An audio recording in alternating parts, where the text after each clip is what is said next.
제일 중요한 거 이제 반성문보다는 피해자와 합의를 봐버려. 합의를 해서 피해자가 처벌을 원치 않습니다 이러면은 못하는 거죠. 저는 합의를 한 적이 있었나? 저는 합의를 한 적이 없었던 것 같습니다.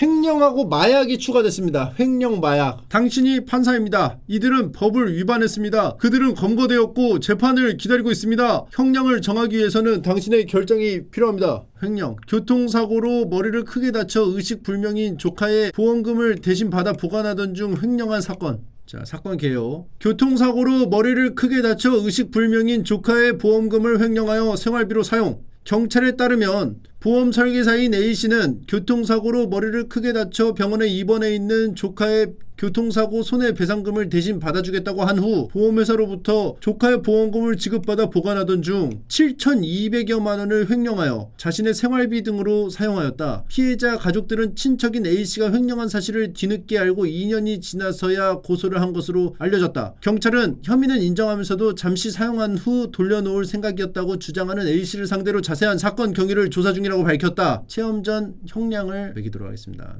언론이나 기타 미디어를 통해 위 사건을 접했을 경우 적절한 형량이라고 판단되는 항목을 선택해 주세요. 이게 항상 그렇지만 이것만 봤을 때는 굉장히 높게 때립니다. 근데 이거를 따라 가다 보면은 자연스레 형량이 낮아지는 현상이 벌어져요. 그래서 요거를 좀 생각하면서 가야 될 텐데, 일단 요거만 봤을 때는 굉장히 죄질이 좋지 않죠. 지금 봐봐요. 그냥 병원비, 뭐 남의 그 보험금을 그냥 단순히 횡령한 것도 횡령한 건데 액수도 큰데다가 교통사고로 머리를 크게 다쳐서 의식불명인데 거기서 사사롭게 자기가 돈을 쓴다는 것 자체가 좀 약간 죄질이 나쁘지 않나. 그것도 이제 조카, 친척인데 채팅창에는 젓갈형, 소금에 절이자, 곤장 100대. 곤장 100대면은 죽습니다. 사실상 사형이에요. 곤장 100대는 사실상 엉덩이가 젓갈이 되는 거예요. 그냥 사실상 젓갈형하고 똑같아. 엉덩이 부위가 그냥 분리가 돼서 다리 2개랑 몸통하고 분리가 돼요. 세 조각이 되고 그 부위는 이제 마말레이드 형태,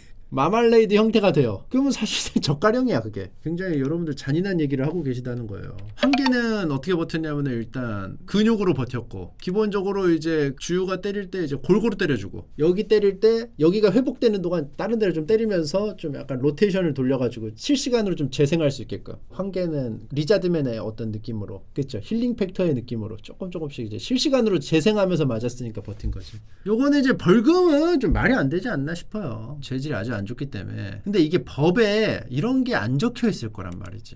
의식불명인 사람의 돈을 가져가면 가중 처벌한다, 그런 게 없을 것 같단 말이지. 단순히 숫자, 액수가 어느 정도인지 뭐 이런 거를 생각할 것 같고, 그래서 판사가 그런 거를 이제 추가해서 형량을 늘려야 되는데 막 이런 거 보면은 락이 걸려 있어요. 최대 막 몇 년. 그리고 초범은 진짜 때리기가 힘들어. 내가 보니까 몇 번 해봤잖아요. 내가 일일 판사 몇 번 해봤는데 초범 때리기 힘들고, 이제 두 번째 뭐 재범 뭐 이런 사람들은 그 다음부터 이제 그 앞에 것까지 묶어가지고 같이 때리더라고. 그래서 요거는 제가 봤을 때는 징역 6월, 초과 1년 이하 요 정도로 봅니다. 요것도 사실 안 될 수도 있어요. 왜냐하면 이게 단순히 7,200만 원을 횡령한 걸로 보일 수 있기 때문에, 남의 돈 7,200만 원 횡령했다가 자꾸 돌려놓을 생각이었다고 말하고 뭐 어쩌고 저쩌고 계속 막 비비기 들어가면은 제가 봤을 때는 요 정도도 안 나올 수도 있다. 집행유예란 선고형이 3년 이하의 징역 또는 벌금 500만 원 이하인 경우에는 1년 이상 5년 이하의 기간형의 집행을 유예할 수 있습니다. 징역 1년에 집행유예 2년이라고 한다면은 징역 1년의 형 집행을 판결 확정일로부터 2년 동안 유예합니다. 벌금 500만 원의 집행유예 1년이라면 벌금 500만 원의 형 집행을 판결 확정일로부터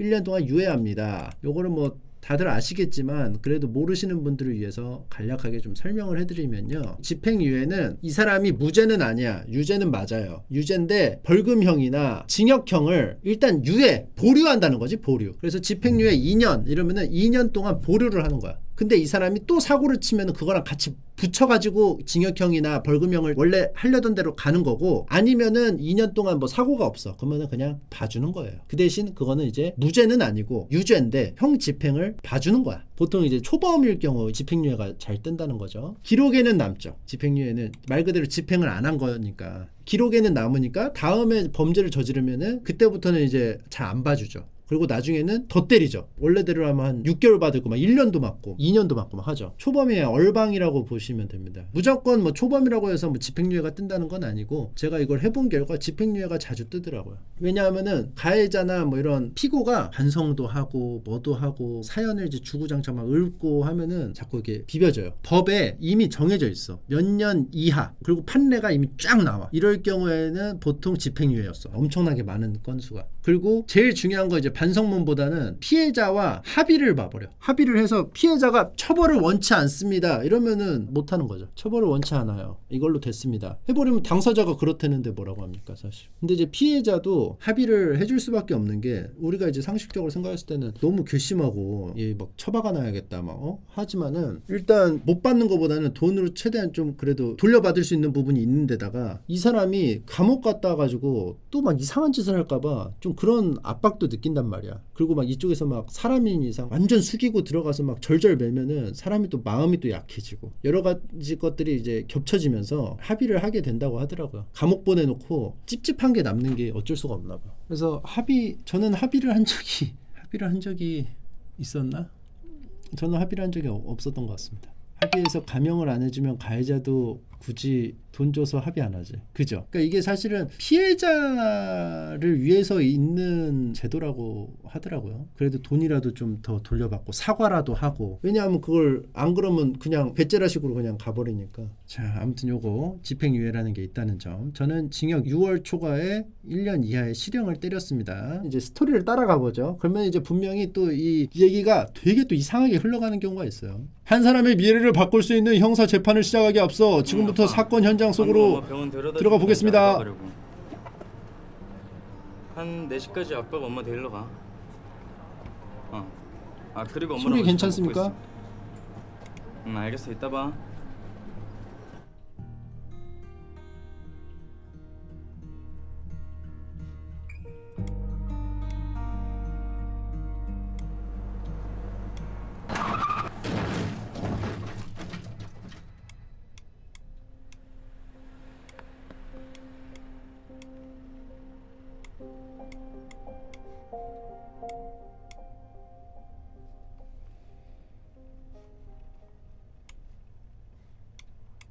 (2017년 7월)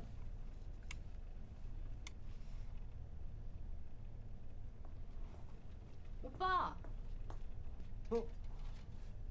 미정아, 여기 어떻게 알고 왔어? 수민이는 괜찮아? 그래서 의사는 뭐래? 머리 쪽을 크게 다쳐서 별로 안 좋아. 어린 나이에 보험 처리는 어떻게 했어? 수민이 엄마랑 알아보고는 있는데 미정이 너 전에 미정 씨가 대신 그 받아주는 것 같죠? 나? 나 뭐 보험 설계사 하고 있지. 이거 수민이 보험 처리 너가 좀 대신 맡아주면 안 될까? 수민이 엄마랑 나는 몸이 불편해서 이런 거 잘 못하잖아. 응? 부탁하자.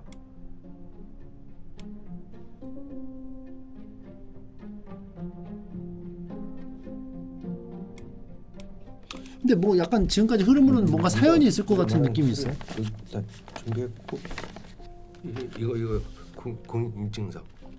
그때 내가 소개시켜준 손해 사정이랑 처리하다가 혹시 더 필요한 거 생기면. 왜냐면 먼저 해준다고 안 하고 해달라고 먼저 부탁을 받은 입장에서 뭔가 어떻게 하다가 하게 됐을까요? 9,200만 원이요? 그거 외에 수민이 앞으로 들어놓은 실비보험에서도 더 청구할 수 있지 않을까요? 한번 알아봐야겠네. 장애 등급도 받을 수 있나, 병역 면제 받을 수 있나, 그것도 알아봐주고.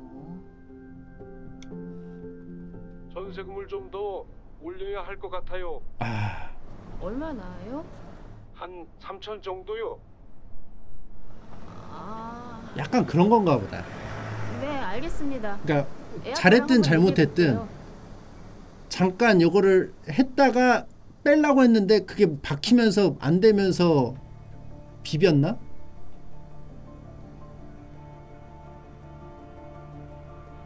아무튼 그게 뭐 잘했다는 건 아니지만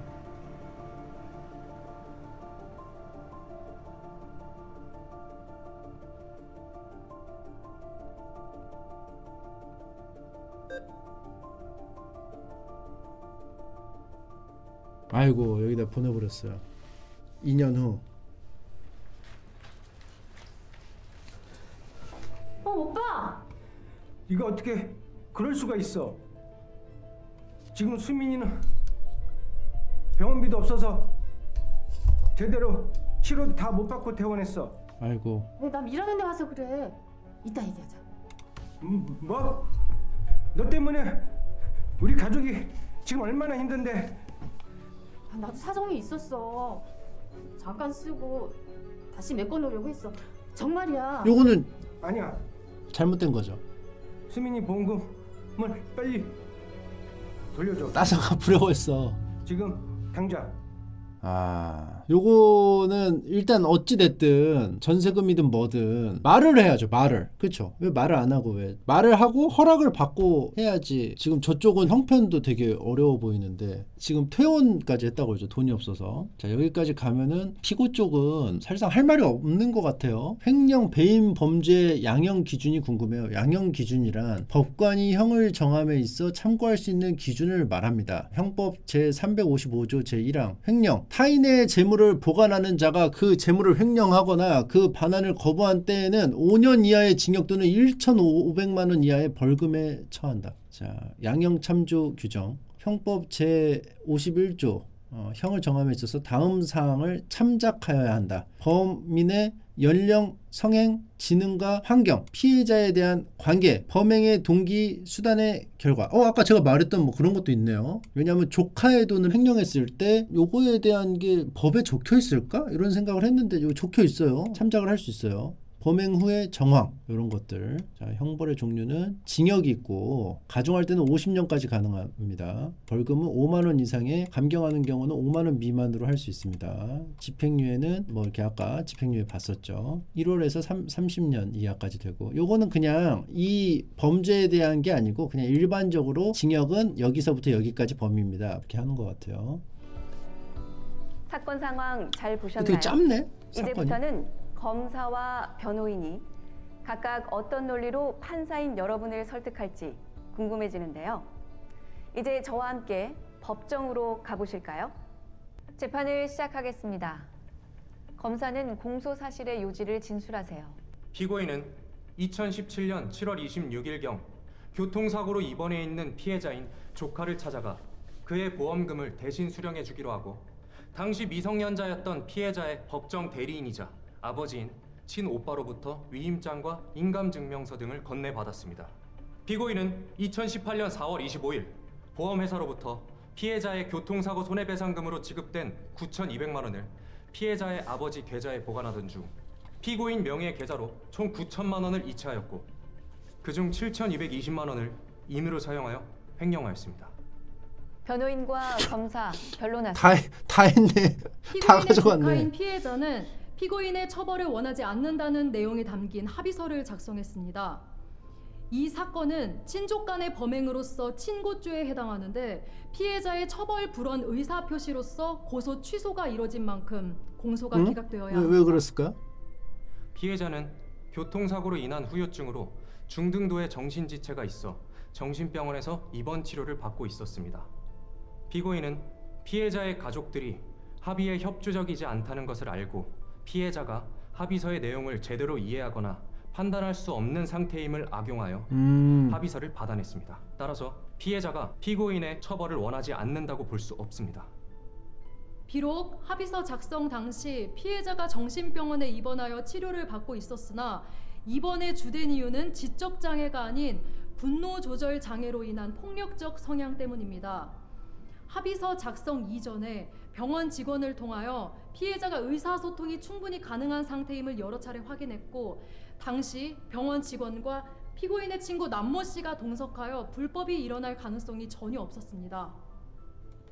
합의서 작성 당시를 촬영한 영상을 증거로 제출합니다. 피고의 가족이 이 같이 사건은 했는데? 그간 왕래가 거의 없었던 피해자의 고모인 피고인이 피해자의 가족에게 접근해 손해배상금을 횡령한 사건입니다. 피해자는 어린 나이에 교통사고를 당하여 심한 뇌손상을 입었고 피해자의 어머니는 중증 장애인이며 피해자의 아버지도 지적 능력이 부족한 상태로 가정의 경제 형편 역시 매우 어렵습니다. 피고인은 이러한 사정을 잘 알고 있으면서 피해자의 가족에게 접근해 교통사고 손해배상금을 받아주겠다고 한 후 이를 횡령하였기에 그 죄질이 극히 불량하다고 하겠습니다. 피고인은 보험 설계사로 그러니까 조카인 피해자의 병문안을 돈을 받았을 왜 때 바로 안 갚았는지를 피해자의 알 수 아버지로부터 있겠죠. 교통사고 손해배상금 합의를 포함한 관련 업무를 처리해달라는 부탁을 받았습니다. 그 후 근데 좀 무시를 한 거야. 손해배상금 모를 9,200만 거라는 원을 생각을 한 거지. 지급받았는데 이를 보관하던 중 그만 7,220만 원을 임의로 사용했습니다. 하지만 피고인은 공소 사실을 모두 인정하고 진심으로 반성하고 있으며 피해 금액도 모두 변제했습니다. 아 이게 뒤늦게 크리티컬이야. 범행이 변제하면 발각되어 이게 고소를 되게 당하자 그거든. 그제서야 피해를 변제했고 수사 단계부터 상당한 기간 동안 합의의 기회가 있었음에도 제대로 된 사과도 하지 않았습니다. 피해자는 피고인의 범행으로 인해 병원비가 없어 제대로 된 치료를 받지 못했고 피해자와 그 가족들은 믿었던 혈육이 그래 이게 이렇게 피고인의 복잡하게 될 게 배신 때문에 아니잖아. 정신적으로도 큰 충격을 받아 엄벌을 탄원하고 있습니다. 그래. 피고인은 생업으로 몹시 바쁜 중에도 피해자를 자꾸 위해 왔다 갔다 하게 상당한 되네. 노력을 기울여 보험회사와 아니 합의하고 이게 잘했다는 게 아니고 손해배상금을 받을 수 있었습니다. 돈을 다 갚으면은 다만 이게 형량이 되게 피고인은 떨어져요. 정세금 인상 등으로 경제적인 어려움을 겪게 되자 잠시 다른 데에 쓴 후 돌려놓을 생각으로 손해배상금 중 일부를 사용한 것입니다. 이게 말이 되냐 이거야. 이게 말이 돼요? 검사 최종 의견 말이 됩니까? 말씀하세요. 피고인은 지 맘대로 써. 목포인 피해자의 아버지가 돌려놓겠다고 지적 능력이 결심을 떨어졌고 함. 이게 어떻게? 피해자 측이 어려운 상황에 있다는 사정을 악용하여 조카인 피해자의 교통사고 손해배상금을 중간에서 가로채 7,220만 원을 횡령했습니다. 피고인의 범행으로 인하여 피해자의 가족은 막대한 재산적, 정신적 고통을 받았을 뿐만 아니라 피해자는 병원비가 부족하여 제대로 된 치료를 받지 못했습니다. 그래 이게 그럼에도 크리티컬이지. 피고인은 반성은커녕 영향을 받았잖아, 오히려 그렇지? 정신병원에 입원해 있어 합의서의 내용을 제대로 이해할 수 없는 피해자를 감언이설로 속여 합의서를 받아냈고 친구를 데리고 가 합의서 작성 과정을 촬영하기까지 그러니까 했습니다. 저 촬영이 그지? 이러한 피고인의 태도를 보면 자신의 잘못을 진심으로 촬영이 너무 계획적이라는 느낌을 줘. 피해자를 속여 합의서를 받아 제출함으로써 법원까지 기만하려는 것으로 보여 범행 이후 정황이 오히려 촬영을 매우 해서 나쁩니다. 더 안 좋게 이에 그 피고인은 작용을 하게 된 것 법정형과 같은데. 양형 기준 권고 형량 범위 내에서 엄벌에 처해 주시기 촬영이 바랍니다. 촬영을 왜 했을까? 너무 변호인 누가 봐도 최후 너무 변론하세요. 자기적인데. 이 사건의 경위를 살펴보면 그동안 왕래가 없던 피해자 측 가족을 찾아가서 관계를 회복하려던 과정에서 소통이 원활하게 되지 않고 경제적 어려움까지 생겨 범죄를 저지르게 된 것입니다. 피고인은 실제로 피해자를 위해 교통사고 가해자의 보험회사와 손해배상금을 합의하는 등 상당한 시간과 비용을 들여 노력했고 교통사고 손해배상금으로 9,200만 원을 지급받은 이후에도 피해자가 장애 등급 판정과 병역 면제 판정을 받을 수 있도록 돕는 등 보호자로서의 중요 업무들을 대신했습니다. 또한 횡령 금액 7,220만 원을 전액 변제하여 피해 회복이 이루어졌습니다. 이와 같은 피고인의 범행 경위와 피해 회복 정도 그리고 피고인이 범죄 사실을 모두 인정하면서 반성하는 점 등을 고려하여 최대한 관대한 처벌을 내려주시기 바랍니다. 그러니까 이제 100기를 들었어. 피고인 마지막으로 잘못한 하시고 거 싶은 맞습니다. 말씀 있으면 하세요. 저의 잘못을 반성하고 있습니다. 정말 죄송합니다. 아이들을 키우면서 경제적으로 넉넉하지 않아 잠깐 쓰고 돌려놓을 생각으로 그만 잘못된 행동을 했습니다. 조카가 사고로 다쳐 의도치 않게 부모 역할을 해야 되는 상황이었는데 아 이게 너무 처리 과정에서 소통이 잘 되지 않다 보니 이 횡령 법적으로 요 제가 되는지 상황이 모르고 이러한 배경이 범죄를 너무 저지르게 된 것입니다. 안 저로 좋다. 인해 몸과 마음에 상처를 입은 피해자와 피해자 가족들에게 정말 미안한 마음을 가지고 있습니다. 너무 안 좋아. 선처를 바랍니다.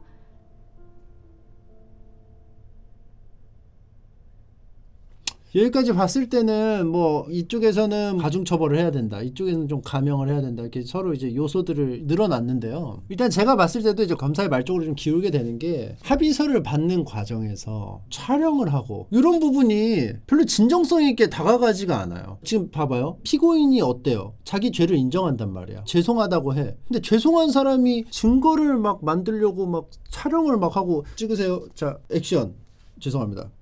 상사자 앞에서 죄송합니다. 합의를 좀 해주시겠습니까? 미안합니다. 이거 자체가 좀 모습이 이상하다는 거지. 그쵸? 인간적으로 봤을 때. 그리고 말을 안 하고 잠깐이라고 하는데 2년이라는 시간이 누가 봐도 긴 시간이기 때문에 그것도 2년 후에 말을 꺼낸 것도 아니고 그 당사자가 알아내가지고 와가지고 따지니까 이제 그때 줬다는 거 자체가 별로다. 그리고 보험금을 받기 위해서 장애 등급 뭐 평가를 받고 병역 면제를 위해서 이렇게 해준 게 있다고 이제 깔려 있긴 하지만은 그게 전부 메꿔질 것 같지는 않아요. 제가 봤을 때는 동기가 애초에 돈을 많이 받는 거는 자기가 뭐 횡령하려고 생각한다면 뭐 자기를 위해서 일하는 거로 보이고, 병역이나 뭐 어떤 이런 거 면제는 할 때 뭔가 좀 계산을 해서 더 했을 수도 있을 것 같다는 생각이 좀 들어. 좀 전반적으로 자기적인 느낌이 좀 든달까? 그리고 9,200만 원을 해서 7천만 원인가 얼마를 자기가 썼단 말이야? 그럼 한 1,000 얼마를 갖다 줬단 말이지. 그것도 그 판단이 잘 안 된다고 생각해서 저쪽 부모가 이제 지능 장애가 있다고 하니까 그거를 교묘하게 이용해 먹는 느낌이 너무 나. 최대한 자기가 많이 쓰고 조금 띄어가지고 그래도 이 사람들이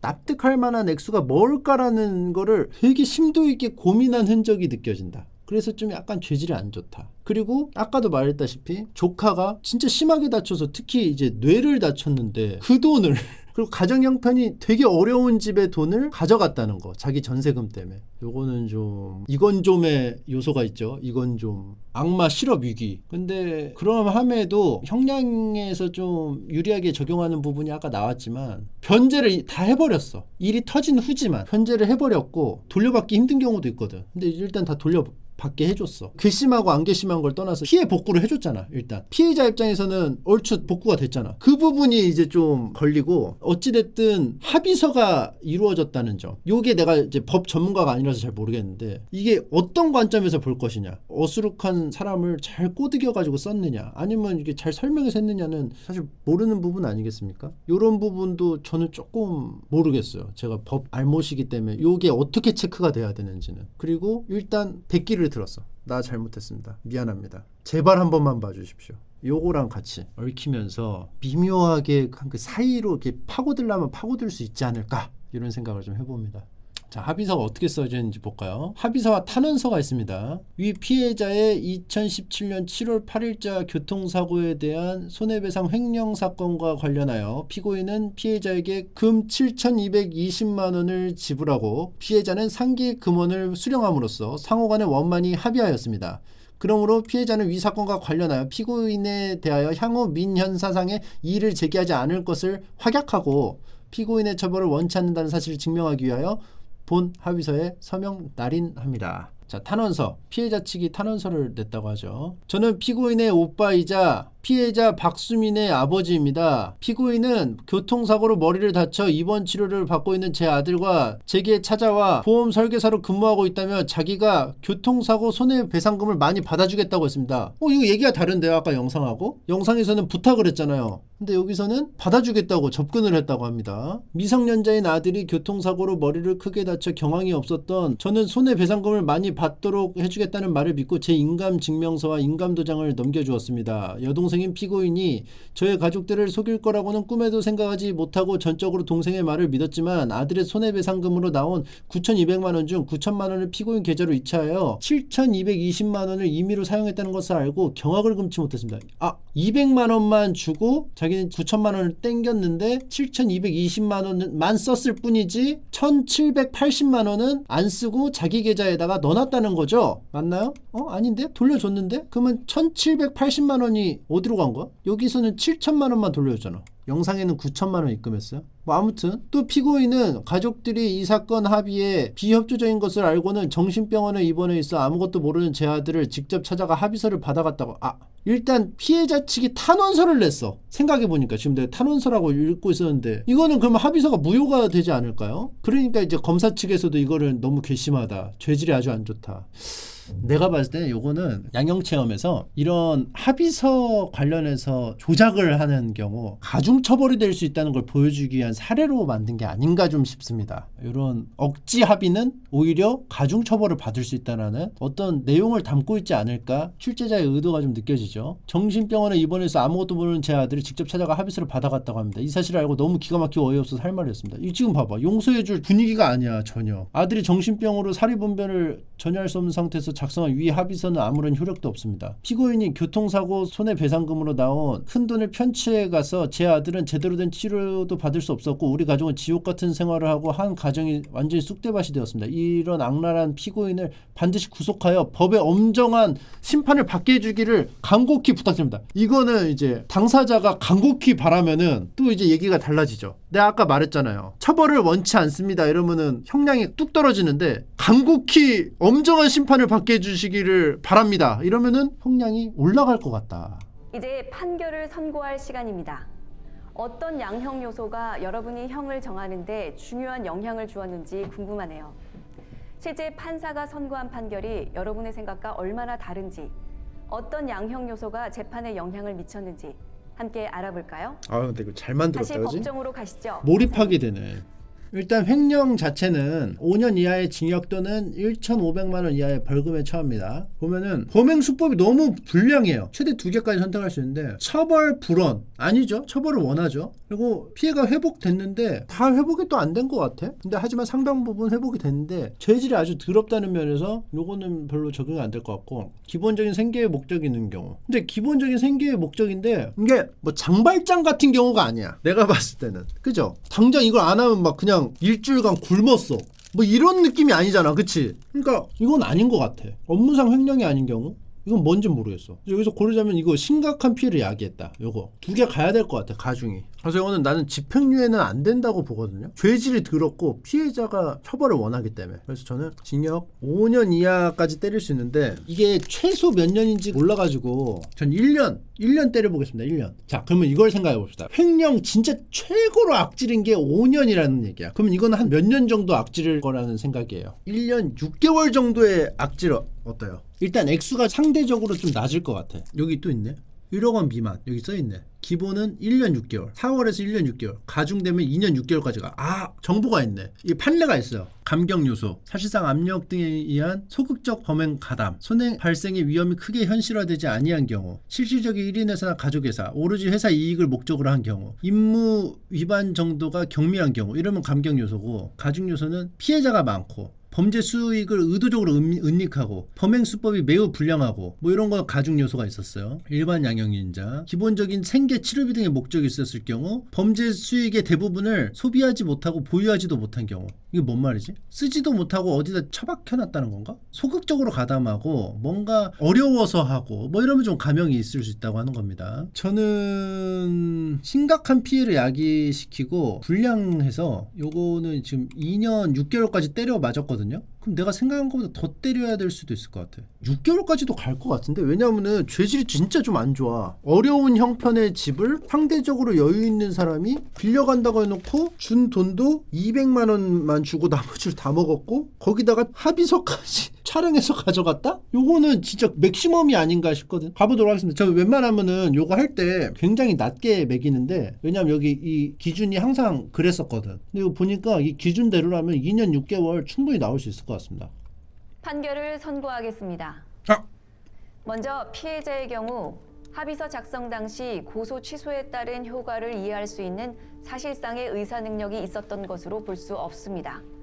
그래. 따라서 처벌불원 합의서가 작성되었으므로 이 사건 공소가 기각되어야 한다는 변호인의 주장은 받아들이지 않습니다. 다음으로 양형의 이유에 대해 말씀드리겠습니다. 피고인은 피해자의 고모로서 피해자와 피해자 부모의 행위 능력이 떨어지는 것을 악용하여 취약한 피해자를 상대로 자신의 사익을 추구하며 이 사건 범행을 저질렀습니다. 피해자와 피해자의 부모는 이 사건 범행 이후 몇 년이나 지나 주변의 도움을 받아 겨우 이 사건 고소에 이르렀고, 오랜 기간 피해 회복이 되지 않아 경제적으로 많은 어려움을 겪어야만 했습니다. 그래요.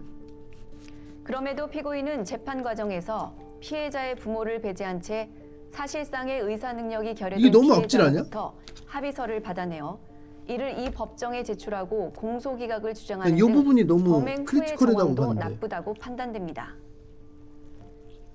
반성이 피고인이 없잖아. 이 사고 반성이. 이후 피해자와 관련한 재반 업무를 처리하면서 적지 않은 시간과 비용을 들였고 일부 보호자 역할을 대신 수행한 점이 있을 것으로는 보입니다.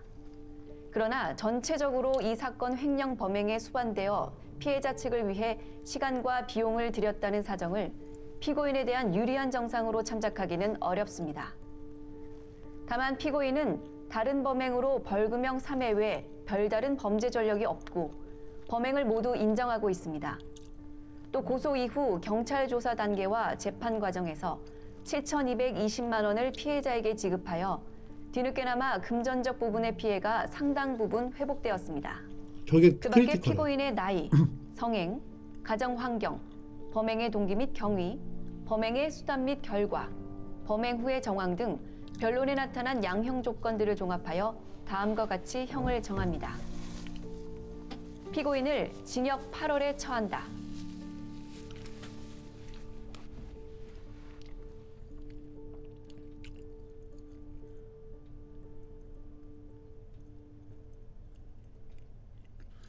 요거는 제 생각에는 억지 합의서 아니었으면은 집행유예까지도 나오지 않았을까. 이 의도가 너무 적나라하게 나와버려가지고. 왜냐하면 진짜 진실되게 사과해서 피해자가 처벌을 원치 않고 돈도 다 돌려주고 초범이고 이래가지고 집행유예까지 나올 수 있었을 것 같은데, 근데 이제 생각보다 초범 8월은 징역 8월은 세지 않나요? 세게 나온 것 같은데 기준으로 봤을 때 2년 6개월까지 나온다고 하길래 최대로 맥시멈으로 때려보긴 했는데, 일단 초장에 징역이 나왔다는 것 자체가 세게 나온 것 같아요. 근데 좀 약간 아쉬운 건 있죠. 더 맞았어도 되지 않았을까. 1년 6개월까지는 가야 되지 않았나.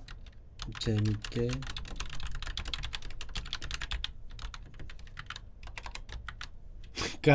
시험 전 선택 형량 벌금 징역형 집행유예.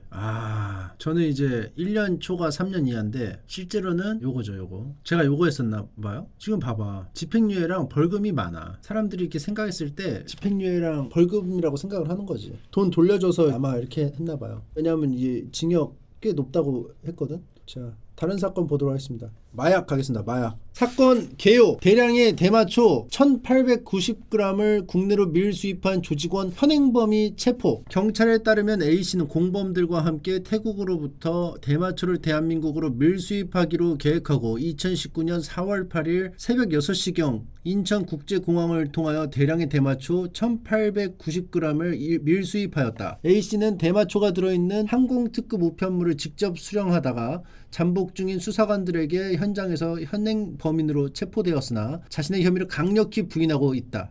경찰은 자신의 결백을 주장하는 A씨에 대하여 대마초 밀수입 혐의로 구속영장을 청구하고 조사 중이라고 밝혔다. 항공 특급 우편물을 직접 수령하다가 걸렸어요. 근데 어떻게 강력 부인하지? 내가 마약이 들어있을 줄 몰랐어요 이렇게 가는 건가? 저쪽에서 뭐 잘못 보냈나 봐요. 억울해요. 난 뭐 전혀 모르는 일입니다. 그런 경우 있었어. 맞아. 채팅창에도 올라오는데 일단 막 뿌리는 거야. 그 나중에 회수해 가려고. 아니면 막 이런 거 공항에서 뭐 잠깐 맡아달라고 해가지고 막 가다가 통과되면 오케이, 안 통과되면은 그냥 도망가고. 그래서 막 공항에 모르는 사람이 주는 거 받아주지 말라고 막 있거든. 자, 매겨야 되는데 강력히 부인하고 있다는 점에서 뭘까, 뭔 사연이 있나? 1년 6월 해보겠습니다. 마약은 원래 근데 좀 세지 않나요? 왜냐하면은 마약은 그 여파가 어때? 엄청나게 심하잖아. 여파가 강하기 때문에 의도나 이런 거보다는 영향력이 엄청나게 강력하기 때문에 좀 세게 때려야 되지 않나. 자, 가도록 하겠습니다. 한 사람의 미래를 바꿀 수 있는 형사재판을 시작하기에 앞서 지금부터 사건 현장 속으로 들어가 보도록 하겠습니다. 2019년 4월 8일 인천국제공항 세관 특급 우편물 대마초 1890g 밀수 적발. 선생님, 이 주소를 배달해 보신 적 있으세요? 아, 맞아요. 이 주소. 올해 여기로 2번인가 3번 국제우편 배달했던 기억이 납니다. 한 번이 아니에요? 혹시 이 안에 뭐가 있는지 아세요? 아니요.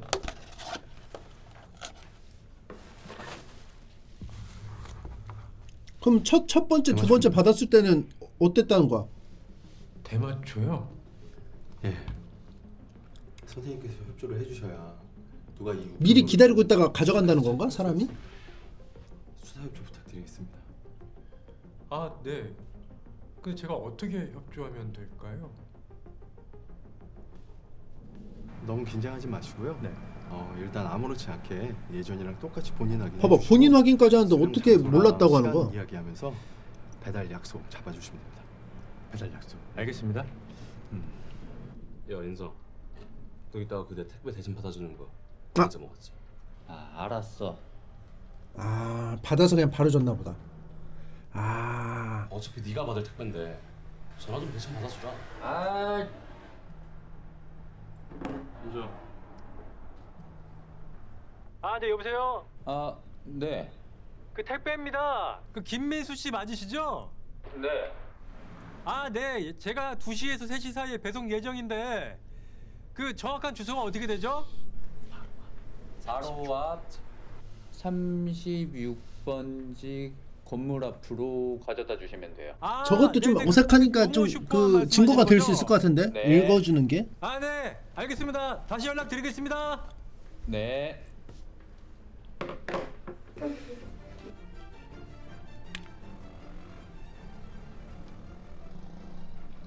택배입니다.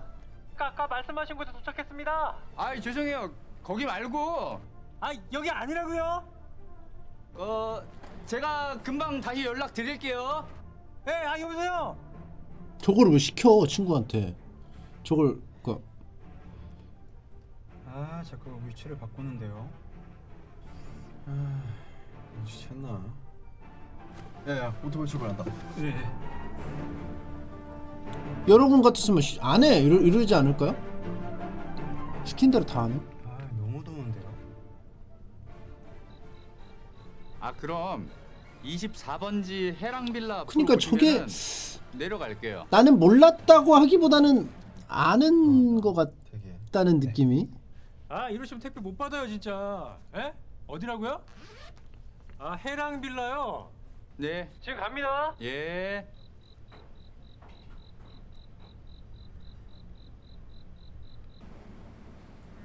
가자. 네, 알겠습니다. 아, 저 김민수 씨 맞죠? 예. 네네. 여기 사인 좀 부탁드리겠습니다. 네. 그리고 국제우편이라 저 신분증도 확인 부탁드릴게요. 신분증이요? 네.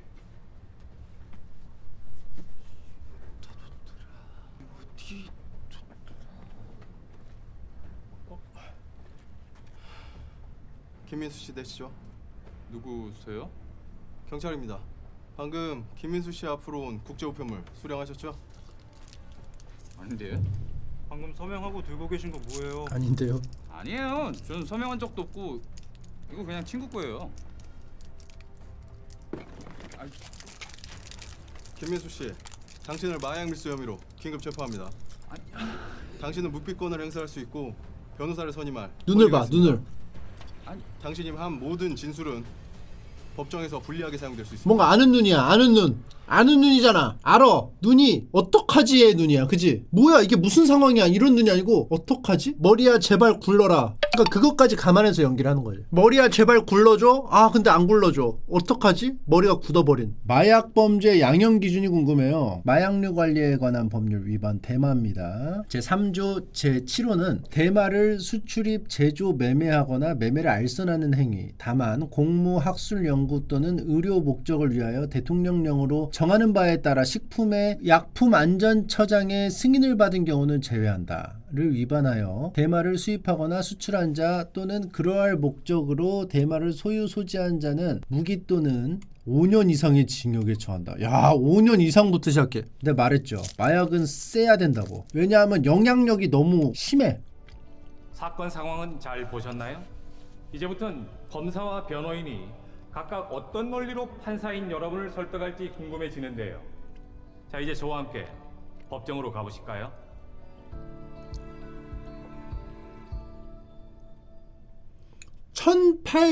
(1890g이었나요) (20g이었나) 너무 많은 양이죠. 양 자체도 너무 많아요. 재판을 시작하겠습니다. 배심원 대표께서는 선서를 해주십시오. 선서. 본 배심원들은 이 재판에 있어 사실을 정당하게 판단할 것과 이 법정이 설명하는 법과 증거에 검사는 그래도 하시겠습니까? 사실의 요지를 진술하세요. 피고인은 공범인 김민수, 이현진과 함께 태국에 거주하는 성명불상의 공급책으로부터 대마초를 항공 특급 우편물을 통해 공급받아 이를 대한민국에 수입하기로 계획했습니다. 이에 따라 성명불상자는 태국에서 매서운 느낌. 대마초 약 1,890g을 액자 2개와 함께 상자에 포장하는 방식으로 은닉하여 발송했고, 이 대마초가 은닉된 항공 특급 우편물은 2019년 4월 8일 인천국제공항에 도착했습니다. 이로써 피고인은 김민수 등과 공모하여 대마초 약 1,890g을 태국에서 대한민국으로 수입했습니다. 변호인과 검사 변론하세요. 존경하는 재판장님, 피고인은 공소 사실을 부인합니다. 피고인이 해당 우편물을 수령하게 된 것은 친구였던 김민수가 대신 우편물을 수령해달라고 부탁했기 때문이고, 그 내용이 무엇인지는 전혀 알지 못했습니다. 피고인이 아무런 거부감이나 저항 없이 우편물을 받은 것은 우편물의 내용물이 무엇인지 몰랐기 때문입니다. 비록 피고인이 해당 우편물을 수령한 사실은 있지만 그 내용물이 대마초라는 점을 알지 못했던 만큼 피고인에게는 대마초 수입에 대한 고의가 없어 처벌할 수 없습니다. 이 사건의 기본적 사실관계는 대마초가 들어있는 우편물을 피고인이 수령했다는 것입니다. 3명의 공범 중 일수와 직접적으로 관련된 행위를 한 사람은 저 선생님 너무 무서워가지고 못 듣겠어. 피고인뿐입니다.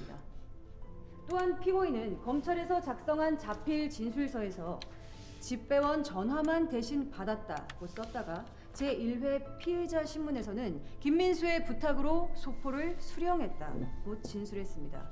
이어 제2회 신문에서는 다시 김민수의 것이 맞는지 확인만 해달라고 했고 소포를 수령한 사실이 없다고 했다가 제3회 신문에서는 갑자기 태국 음식을 받아달라는 부탁을 받았다고 했습니다.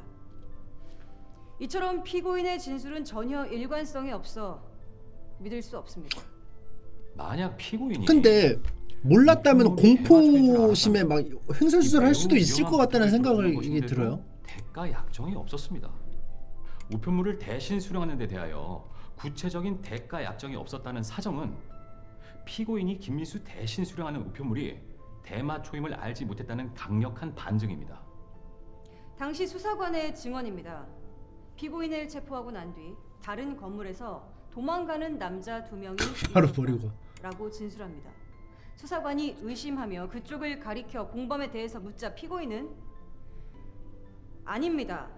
봐봐. 혼자입니다. 봐봐. 라고 말하며 큰 소리로 30분간 소란을 피웠다고 합니다. 뭔가 있다니까?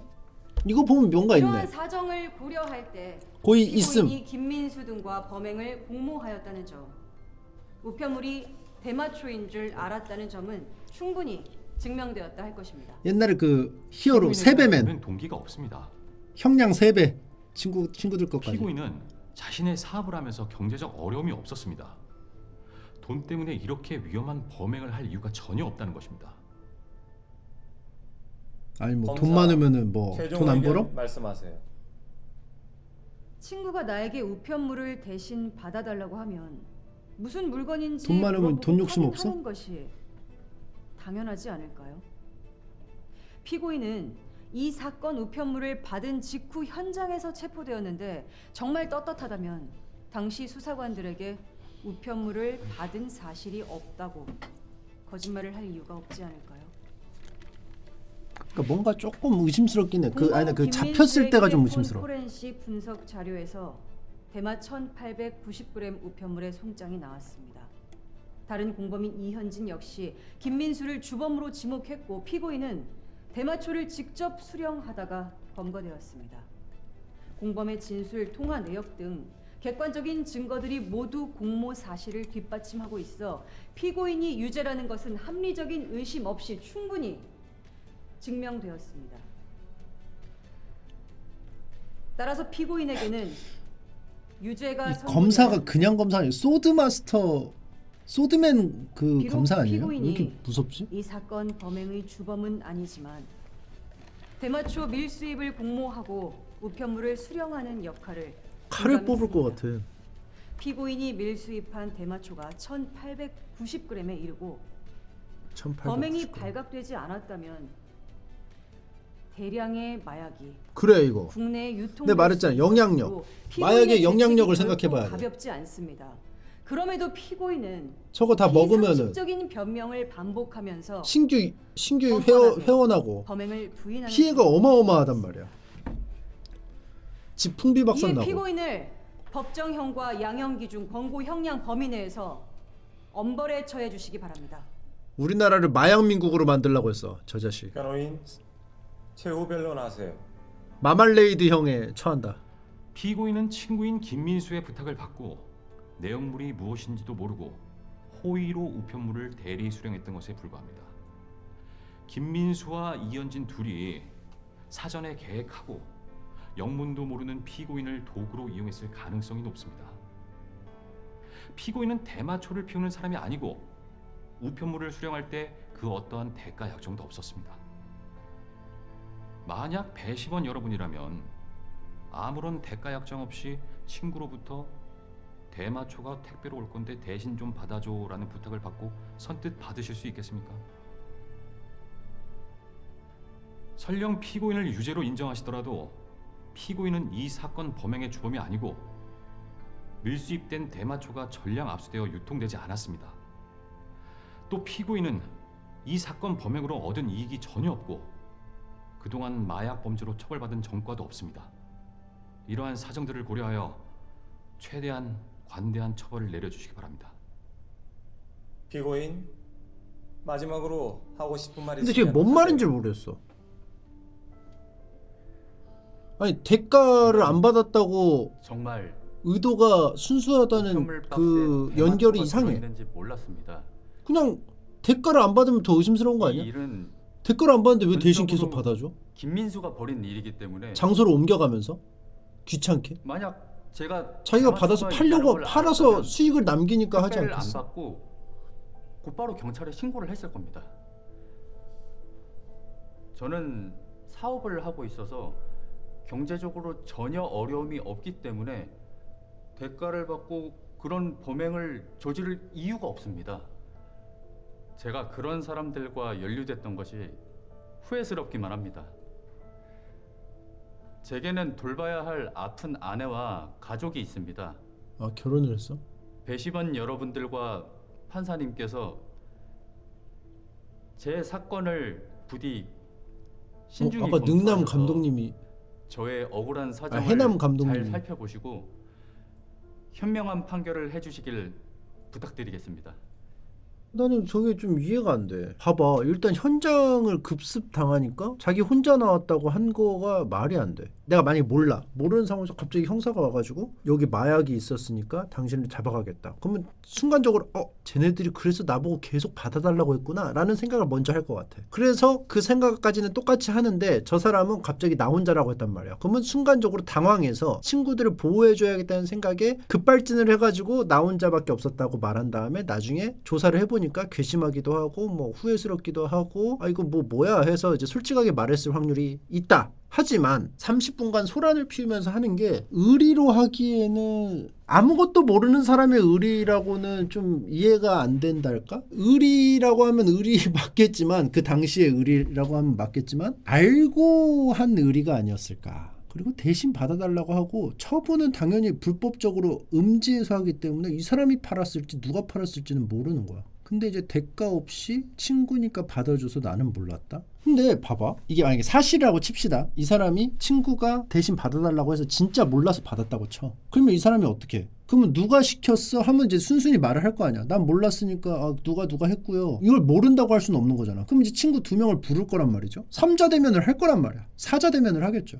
그럼 걔네들이 지켜줄 것 같아? 심지어 친구도 2명이라서 말도 맞추기도 힘들 텐데? 그럼 결국은 뽀록이 난단 말이야. 가짜라고 하면은 애초에 내가 억울합니다를 할 수가 없는 상황이야. 그러면 진정성 있는 억울합니다가 될 확률이 꽤 농후하다는 거지. 어차피 드러나는 거짓말이니까. 이게 친구 누군지 확실히 아니까. 아까 말했대. 친구들은 같이 공모했다고 진술함. 맞아, 아까 말했어. 같이 공모했다고. 근데 이 사람은 몰랐다고 주장함. 근데 친구들 입장에서 봅시다. 자기가 잡혔어. 근데 얘를 끌고 가서 좋을 게 뭐가 있어? 얘를 주범으로 내세우고 자기는 보조로 남아서 형량을 줄이려고 하는 건가? 재미는 아니고 아까 주범이 누구냐를 막 자꾸 따졌거든요. 누가 대표적으로 행동을 지휘했냐가 또 형량에 영향을 주니까 얘 명의로 받고 얘가 주도적으로 했다. 우리는 따라서 한 거밖에 없다. 얘가 뭐 돈을 받아가지고 사실 뭐 대마초인 거는 알고 있었지만은 얘가 뭐 알아서 자기가 다 책임진다고 했고 팔면은 뭐 얼마를 해가지고 하고 우리는 뭐 이렇게 시키는 대로 했을 것이다. 좀 약간 수동적으로. 그러면은 얘가 좀 가져가니까 두 명이 입을 맞춰서 했다? 근데 뭐 소득이 뭐 없다고 하는데 아니 현금 거래를 했을 수 있잖아. 마약 뭐 또 다른 유통책한테 현금으로 받았으면 어떻게 알아? 그것도 조사한다고? 그걸 어떻게 조사하냐 이거야. 내 말은 모를 수 있잖아. 그러니까 여지가 있다는 거지 아직. 근데 나는 거기서부터 접근을 해야 될 것 같아. 걸렸는데 나 혼자라고 하고 30분간 소동을 벌였어. 자기한테 도움이 될 게 전혀 없어. 아무리 생각해도. 그쵸? 근데 그렇게 한 이유는 진짜로 의리밖에 없어. 장소도 계속 옮기고 너무나도 의심스러워서 당신 갖고 있는 거 마약입니다. 현장에서 체포하겠습니다. 이러면은 아, 그 자식들 마약 거래하려고 자꾸 나한테 시켰구나가 바로 떠오를 수밖에 없어. 근데 그게 그렇다고 해서 이 사람이 알고 거래했는지 모르고 거래했는지에 대한 증거가 되지는 않아. 그냥 의리가 있다는 것만 알 수 있지. 아, 포렌식에서 나왔어. 맞아. 포렌식에서 정황이 이미 다 드러났다. 그리고 친구들이 저 새끼가 주범이라고 하니까 빡이 돌았다. 아, 그럼 민수 거예요? 아, 다시 봐. 공범 김민수의 휴대폰 이 포렌식 분석 자료에서 대마 1,890g 우편물의 송장이 나왔습니다. 다른 공범인 이현진 역시 김민수를 주범으로 지목했고 피고인은 대마초를 직접 수령하다가 검거되었습니다.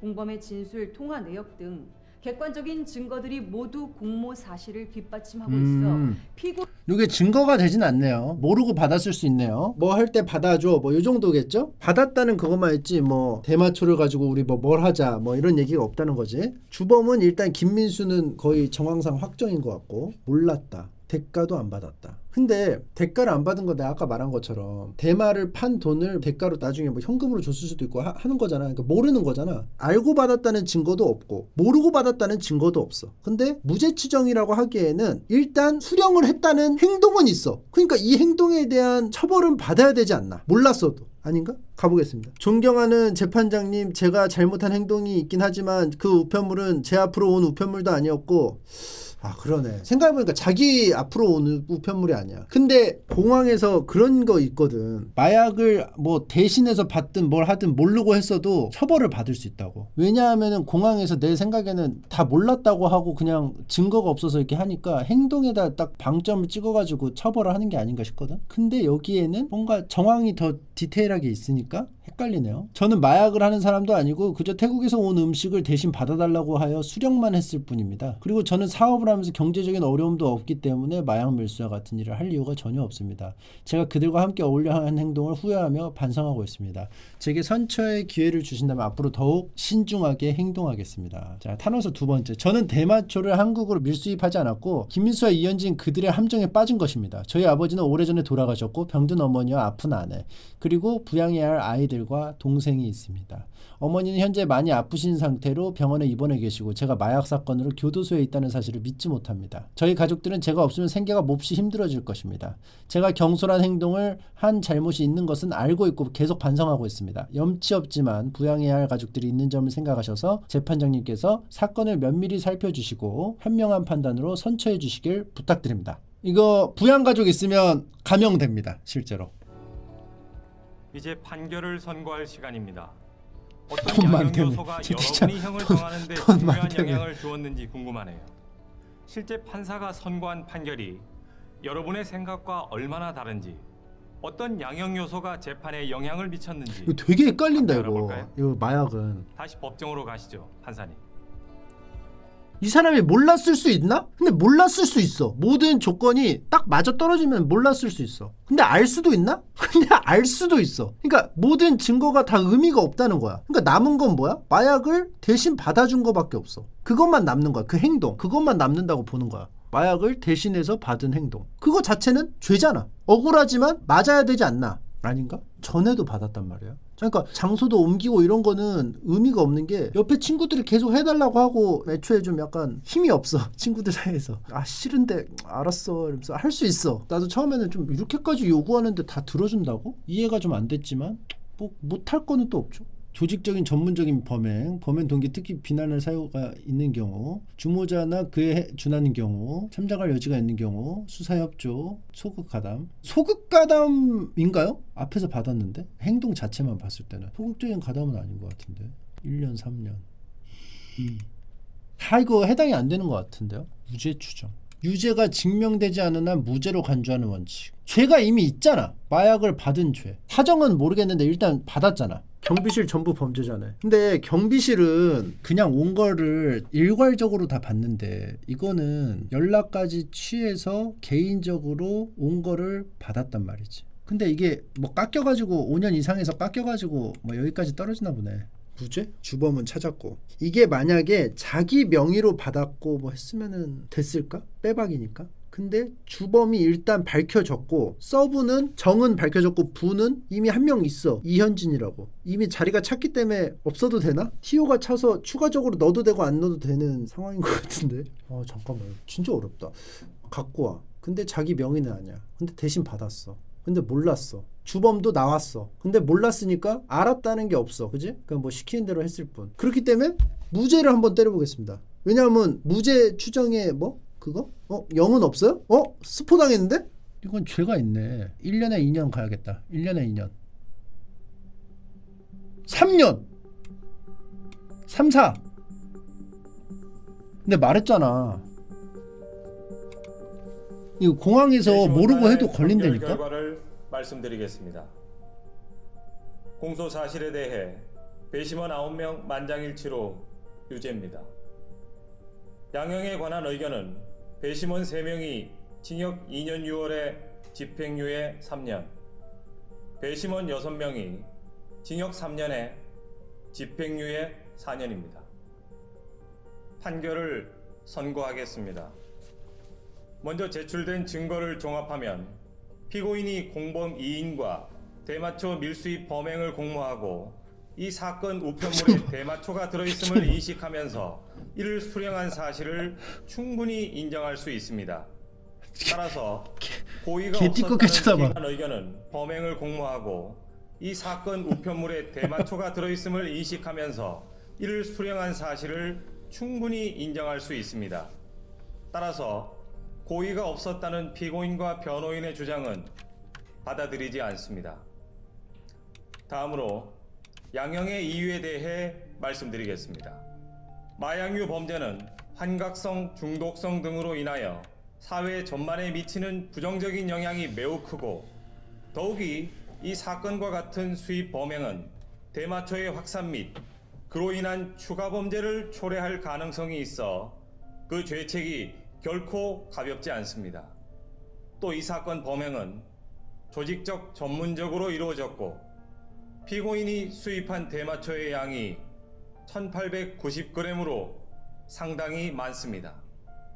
다만 피고인이 수입한 대마초는 모두 압수되어 유통되지 않았고 피고인은 대마초가 담긴 우편물을 받는 과정에만 관여한 것으로 나타나 범행을 주도하였다고 보기 어렵습니다. 그 밖에 피고인의 나이, 성행, 환경, 범행의 동기, 수단 및 결과, 범행 후의 정황 등 변론에 나타난 양형 조건들을 종합하여 다음과 같이 판결을 선고합니다. 피고인을 징역 3년에 처한다. 다만 이 판결 확정일로부터 4년간 위형의 집행을 유예한다. 압수된 대마 1890g을 몰수한다. 요게 공범으로 보는 거죠. 이게 왜 있었다고 하는 걸까? 포렌식에 이 정보가 나왔다고 하는 건가? 저 정보를 우리가 알 수가 없으니까, 그죠? 정황상 알 수 있다는 거야? 이게 고의성이 어떻게 있다고 하는지를 잘 모르겠어. 아무튼 인정받아서 3년에 4년 나왔습니다. 억울하지 않다고 보는 거고 의도적이었다고 보는 거고 고의성이 있다고 보는 거고 대마초 송장 사진 보낸 게 있어서 근데 대마초 송장 사진을 나는 고의가 있다고 보기 힘든 게 대마초 송장에 대마초 1890g 이렇게 써있지 않을 거 아니야. 예를 들어 나사 뭐 이렇게 적혀있을 거 아니야. 나사 송장을 공유했는데 이거 좀 받아줘 라고 했을 때 모를 수 있잖아. 뭔지도 모르는 송장을 왜 찍어서 보내주냐 이거죠. 대신 받는 것 자체가 사실 법상으로 좀 위험한 행위예요. 3명 돌아다니면서 대신 받으면서 뺑뺑이 진술 계속 받기 공범 도망가기. 맞아. 우리가 이걸 놓쳤다. 3명이 돌아다니면서 대신 받는 게 어떤 친구가 일이 있어서 대신 받아달라고 하는 거랑 다른 경우잖아. 나 좀 일이 있어서 근데 좀 대신 받아줘가 아니고 충분히 친구가 받을 수 있는데 왜 내가 받아야 되지? 옆에 친구가 있는데 왜 전화도 다 받고 왜 자꾸 이동하지? 여기서부터 내가 아까 말했잖아. 수상하게 생각해야 된다고. 근데 내가 중간에 또 얘기를 바꾼 게 내가 모르는 감성이 있을 수 있다. 친구가 약간 좀 강압적으로 말하면 좀 들을 수밖에 없는 관계라면 그럴 수도 있을 것 같다. 나는 모르는 그런 얘기지만 그럴 수도 있는 인간관계라는 거는 100개의 관계가 있다면 다 가지각색 다 다르기 때문에 억지 이해를 한 게 아닌가 내가 어기해를 한 것 같습니다. 그럴 수 있다는 미명하에 그게 진짜 좀 이상하긴 하네요. 친구랑 같이 있는데 받을 사람이 옆에 있는데 왜 굳이 자기가 받아? 이거 몰랐다고 진짜 몰랐다고 하더라도 그 정도 위험한 행동을 했으면은 억울할 수 있는 확률이 다소 존재하더라도 때려 맞아야 된다. 뭐 이런 것 같아요. 정황상 그렇게 보인다. 판사님, 그리고 30분 개구라 형사재판에 참여한 소감이 개구라 어떠셨나요? 호들갑이래. 완전 헛다리 짚은 건 이번이 처음인 것 같아요. 이번에 마약에서 완전 헛다리 짚었네. 형 그러면 각 잡고 연예인 하나 담그려고 팬 선물인 척 마약 보내면 받은 연예인은 잡혀가? 그러니까 그렇게 하면은 안 가는데 3명이 몰려다니면서 받고 이런 데서 고의성이 나온 것 같아요. 30분 막 어그로 끌고 송장도 받았고 여러 가지 정황이 있어야 이제 나는 그걸 놓친 거지. 고의성이 있다는 점을 3명이 몰려다니면서 받았는데 그거를 이상하게 생각하지 않았다는 점. 친구들이라면은 그냥 할 수 있을 거라는 생각을 했어. 지금 이렇게 막 세세하게 따지고 가니까 이 사람이 의심스럽네 고의성 있네 하지만 우리가 실제로 친구들이랑 있을 때는 별 생각 없이 하는 경우도 꽤 있단 말이야. 그냥 뇌 빼고 그래? 그 부분에서 되게 그 애매모호한 부분에서 거기서 좀 멈췄던 것 같아요. 근데 무죄 추정의 법칙을 아까 검색하면서 고의성이 있다고 해석할 수도 있지만 고의성이 없다고도 해석할 수 있기 때문에 이거는 둘 다 맞다면 무죄라고 생각해야 되는 게 아닐까? 이런 생각을 했었는데 스포를 당했죠. 시스템상으로. 무죄는 없다. 유죄인가? 그럼 유죄면 억울하니까 최저로 때려보자. 근데 형량에서는 어엿한 공범자로 인정을 받고 듬직한 공범자로 인정을 받고 3년에 4년 맞았다는 거.